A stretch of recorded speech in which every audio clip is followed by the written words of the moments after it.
Salamity Peace. You got your partner Pookie Doodle Squad, better known as AAWR's AWRS1. Dig it.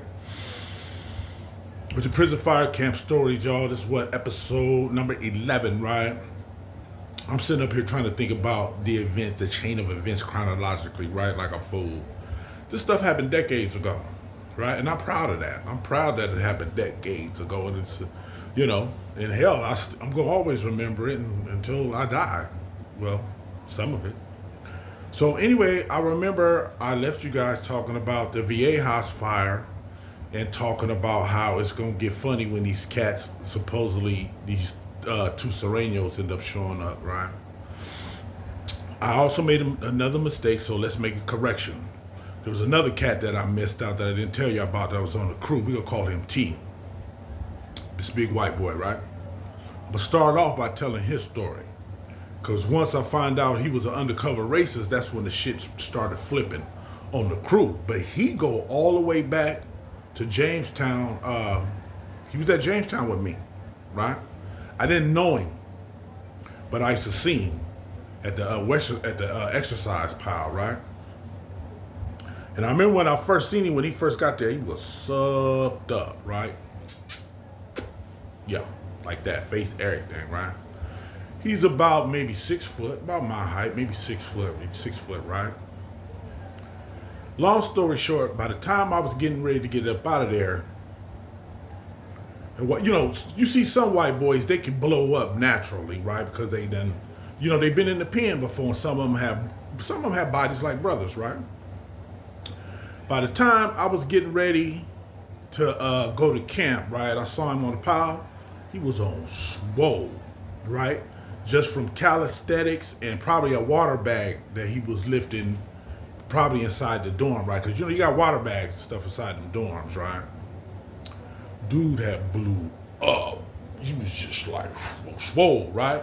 Didn't have nothing down at the bottom. Okay, boom, we get to camp. Now, I'm on the same crew with this fool. He on crew 4, right? I forgot to tell y'all about him, so I'm finna tell y'all his story. So, we used to talk and stuff. He used to tell me his little stories and everything, right? We on crew. We supposed to be cool, right? All that politics and shit ain't supposed to be none of that. Because people's lives are on the line. You see what I'm saying? It ain't supposed to be none of that bullshit, man. You know what I mean? So, you know, hey, when a motherfucker start thinking like that, you got to say to yourself, hey, you always on your own anyway. You know how African Americans are, how we are. We always on our motherfucking own anyway. You see what I'm saying? I don't care how many black people are around, how many people are around, especially if you're the only one or it's only a few of y'all, you already know. So anyway, me and dude got to talking and everything, so I wanted to test him, so I was smoking a cigarette, right? So I said, here, man, you want to hit this cigarette and shit? That motherfucker looked at me like I owed him money, right?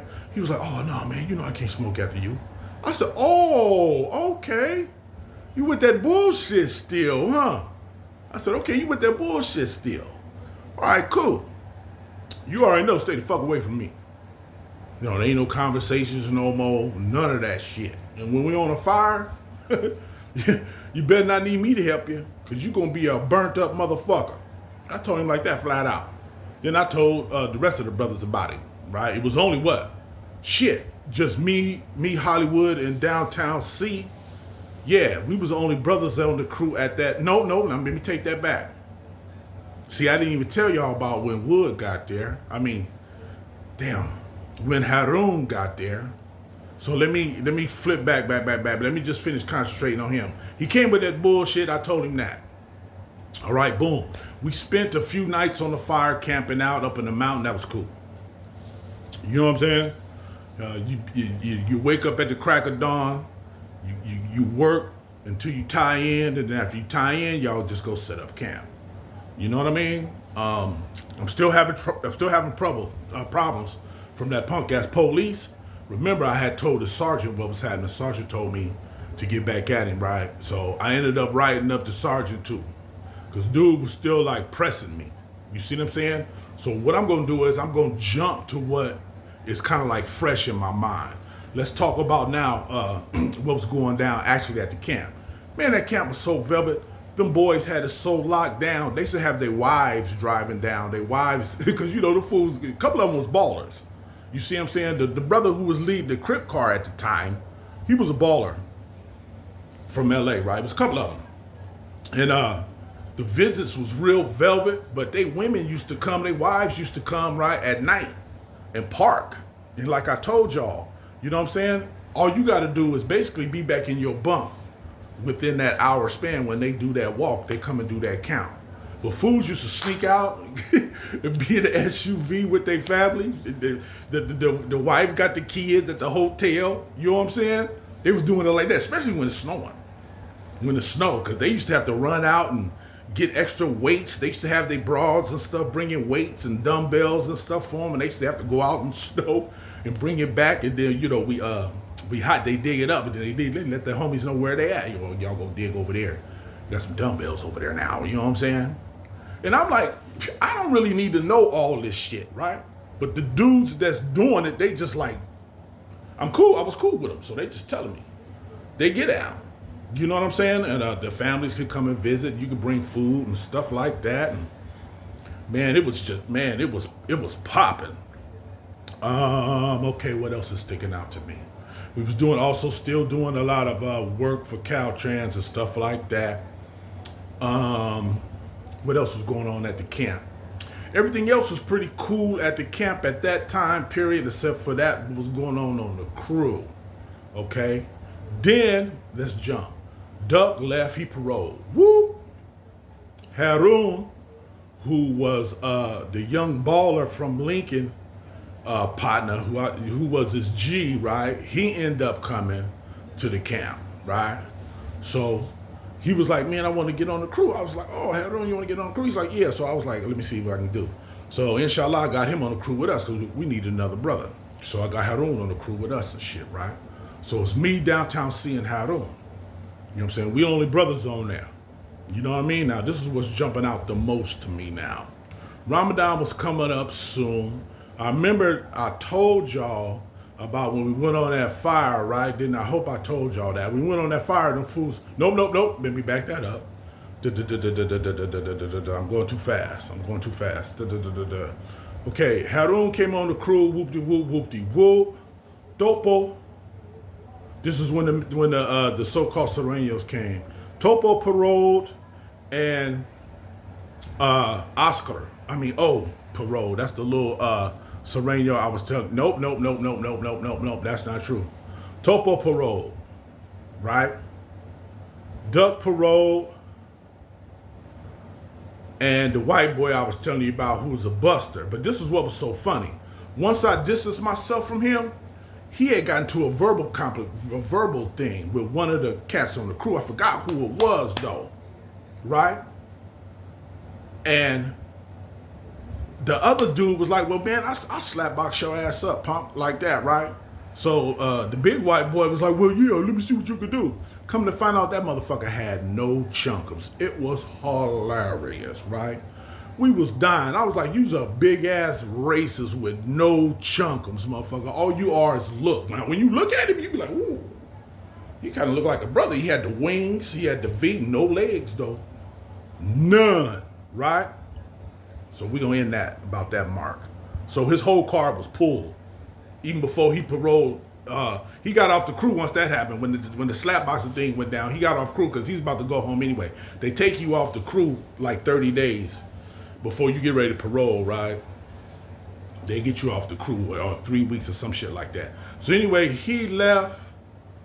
Topo left. Then the two Mexicans came. Yeah, the two Mexicans came. Harun came. I'm really talking about that because that's what I remember the most. Because the shit had irked me. You right? And now when the two Mexicans came, right, one of them short, the other one about my size and fat, right? He's all soft and shit. He's a weak Sureno. I could tell his homeboys be punking him and shit because he following this other motherfucker. Right? This supposed to be level 4 motherfucker that worked his points all the way down to level 1 and got to camp, right? I think it was O that got him on the crew, right? So all of a sudden, motherfuckers started politicking up, right? The little islanders and the Asians right there, and the white boy with them, and the Mexicans right there, and it's just me, Downtown C, and Harun, right? We raw though. You know what I'm saying? Harun, he a youngster, he younger than me. He gangster out of Lincoln Park, blood. You know what I mean? He wasn't no joke. You know what I'm saying? Innalillahi wa ilaihi raji'un, right? Anyway, so now they politicking up. And you can see the bullshit starting to go on, right? So we ended up going on the fire, and I think I remember I told y'all we had a policy that, hey, whoever come up, you know, share something with the crew, man, and do a moving and shit, right? Them motherfuckers act like they didn't want to share, right? And they act like they was running the shit. Now, I sat back and watched it on a different fire. I forgot which fire we was on. I didn't say shit. You know, me and Harun, we just went on and did our thing with Downtown C, and, you know, we just did our thing, right? But we all supposed to be together as a crew, because like I said, motherfuckers' lives was on the line, right? So, when we went to the other fire and they pulled that bullshit, right? All the stuff that came up on the cases of Gatorade and Danishes and all that shit, beef jerky and all that shit, they had that shit sitting on their side of the bus, right? So I stood up. I said, oh, it's like that now? I said, now you motherfuckers want to politic up all of a sudden when these motherfuckers get here? I said, okay, cool, don't even trip. I went up there and took half of everything that they had and brought it right back there to where me, Harun, and Downtown C was kicking it at. I went and picked all that shit up, set it down right by us. I said, okay, since it's like that, yeah, it's like this now. You know what I mean? Y'all want to politic up and play with that bullshit when motherfuckers' lives is online? That's cool, right? I'm going to let you know about me. I don't know about these brothers right here, but I'm going to talk about me. If your ass getting in a problem, your ass getting, and we on a fire, don't look at me for no motherfucking help, because I don't expect you to help me. You know, fuck every one of you motherfuckers. That's what I said. Right? Did nobody say nothing. Harun didn't say shit. Downtown C didn't say shit. Big T, the white boy, didn't say shit. The Mexicans, them motherfuckers didn't say shit. Right? Boom. Next thing you know, this is what I remember the most, right? I know I'm skipping a bunch of shit. We on the grade one day. All of a sudden, the cap pulls us to the side and says he want to talk. Because he can feel that, you know, there's animosity against shit on the crew, right?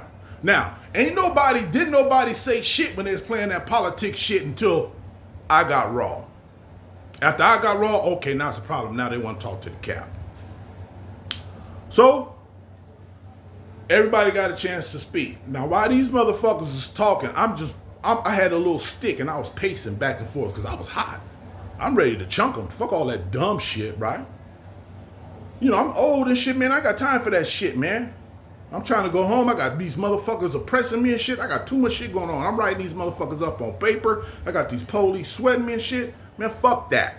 Right? So the cap say he didn't like what was going on about our camaraderie and shit like that. Whoop-de-whoop, whoop-de-whoop. Everybody got, I'm going to go fast. Everybody got to speak their piece. I'm still marching up and down, just walking. I'm not saying nothing. Everybody got to say their piece. Cap looks at me, says, Mr. So-and-so, would you like to speak now? I said, oh, you know, I got a lot of motherfucking shit to say. You know what I'm saying? But I ain't got to say that much because it's simple. These two motherfuckers brought that poison from that yard bullshit onto the crew. Wait, I'm going too fast. Boop, boop, chick. Boop, boop, choo, choo, boop, choo. Boom. I see the fat Mexican motherfucker, right? I see him. He had a Nietzsche book. So I looked at it. I said, what you know about Nietzsche, right? He said, oh, man, you know, I was like, yeah, man. I was like, oh, man, you read that kind of material?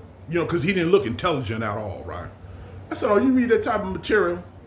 He was like, yeah. I said, oh, okay. I said, have you read the whole book yet? He was like, nah. I said, well, it don't look like you reading it, right? You know, I said, what's happening? Can I read the book?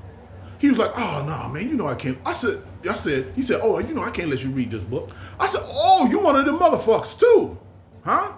I said, oh, you one of them motherfuckers too, huh? Okay, I'm gonna let you know right now too, motherfucker. When we on the crew and we on the fire and shit, don't expect no motherfucking help from me, because I damn sure ain't gonna expect nothing from you, right? Now we get to the meeting and shit after I take the shit from them punk motherfuckers. You know what I'm saying? Cap asked me what I want to say. I say them two punk motherfuckers bringing the disease on the crew and shit. And I'm not gonna have that shit. So the Cap was like, well, you know, Cap said something that got at me, right? I forgot what it was. I said, check this out, partner. I said, check this out, Cap. I said, really, this ain't got shit to do with you. I said, it does because you run the crew, but this is camp shit. This is just jail shit. You know what I mean? So, you need to just stay right there, partner. And I let it be known. I say, any of you motherfuckers right now got a beef with me, we can square up right here. Cap ain't got nothing to do with it. Cap, you can roll a motherfucker up and do whatever. You know what I'm saying? I said, as long as it's poisons on this motherfucking crew, motherfuckers ain't gonna be worth shit, man. And motherfuckers is out there with their lives on the line. And I'm letting it be known right now, ain't no camaraderie, ain't no unity. Fuck you motherfuckers. Every one of you. Don't rely on me for shit. Your ass motherfucking out. Right? So then a little Samoan dude that was from Compton, he was like, whoa, man, he's coming with that bullshit too. I was like, oh, man, my ass, motherfucker.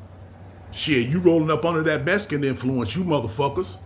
Shit, you others in the motherfucking pen. So, back that shit up. You see what I'm saying? So, long story short, we bounced from that. I'm still writing these motherfuckers up. Ramadan's coming. I'm getting ready to stop. Because I'm finna get into the shit that's coming through. I'm gonna tell y'all what's up with the drugs and all that shit, right? When I come back, and about these buses that brought that salt over to the on our crew. Now you know what's going on with them Sureños, you know what I mean? And inshallah, when I come back, I'm gonna go from there, and then whatever I remember that's relevant, I'm gonna bring it up. So you got your partner. Pookie Duty Squad, better known as AWS1. Niggas, y'all know what to do. Go ahead and do it. Salam and peace. Remain blessed, you and your families. Salams to all my new subs, thank you. Salam to my subs, thank you. Salams to those you that watch me on the regular. Come on, man. Y'all know what to do.